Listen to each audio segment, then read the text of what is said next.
Silence covered the mountain. Not the silence of emptiness, but the silence of eternity, where time does not rush, and truth does not hide. Then Moses appeared, the man who once stood before Pharaoh, the shepherd who became a leader, the prophet who spoke with God through fire and thunder. He looked older than time itself, yet his eyes still carried the weight of the law. And then, another presence, gentle, calm, unshaken. Jesus stood before him. No lightning, no earthquake, just light, quiet, steady, alive. Moses fell to his knees. "Lord," he whispered, "I have waited to see you." Jesus smiled, not as a king demanding honor, but as a brother welcoming home a faithful servant. "Moses," Jesus said softly, "you have carried much." Moses slowly rose, his hands trembling.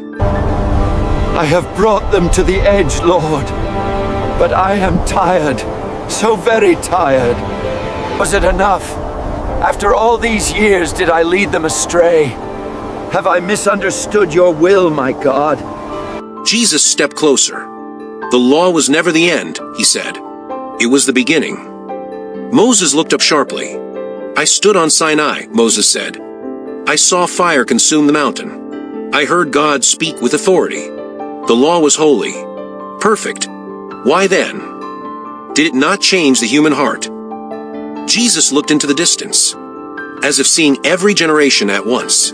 "Because rules can shape behavior," Jesus said, "but only love can transform the heart."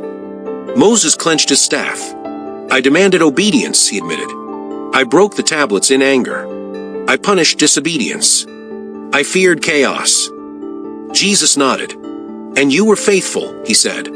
"But the law reveals sin. It does not remove it." Moses' eyes filled with tears. "Then all my suffering, all the wandering, all the sacrifices, they were not wasted," Jesus interrupted gently. "They pointed to me." Moses froze. "You mean," he whispered. "Yes," Jesus said. "The law prepared the way. Grace completes it." Moses sank to the ground again, overwhelmed. "I begged God to let me enter the promised land," Moses said. "But I was denied." Jesus knelt beside him. "You led them to the edge," he said. "I lead them home." A long silence followed. Then Moses spoke again. "I saw your day from afar," he said. "In prophecy, in shadow, in blood on doorposts, in a lamb sacrificed at Passover." Jesus looked at Moses, this time with deep intensity. "And I am that lamb." Moses' breath caught. All those years, the sacrifices, the blood, they were never about animals, Jesus said. They were about surrender. Moses slowly nodded. "But the people feared God," Moses said.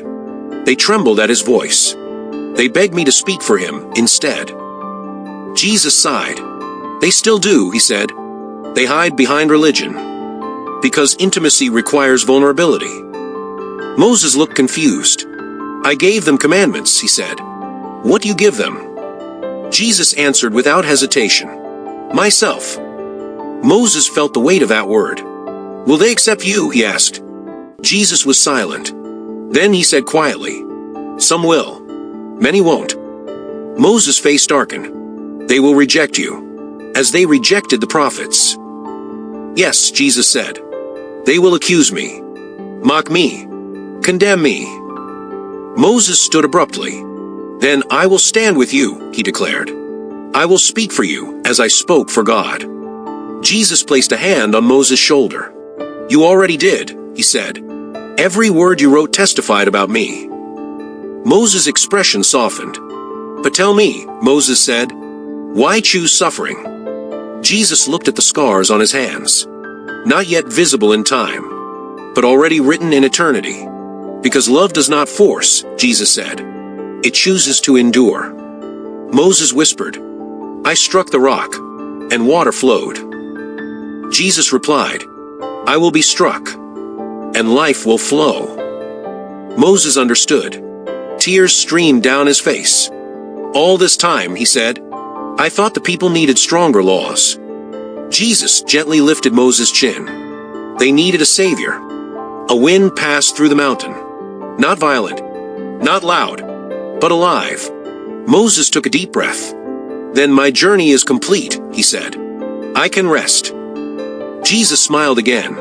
Well done, he said. My faithful servant. Moses looked at him one last time. Go, Moses said. Finish what I could not. Jesus nodded. Is already finished. And as Jesus turned to walk away, Moses watched, not with sorrow, but with peace.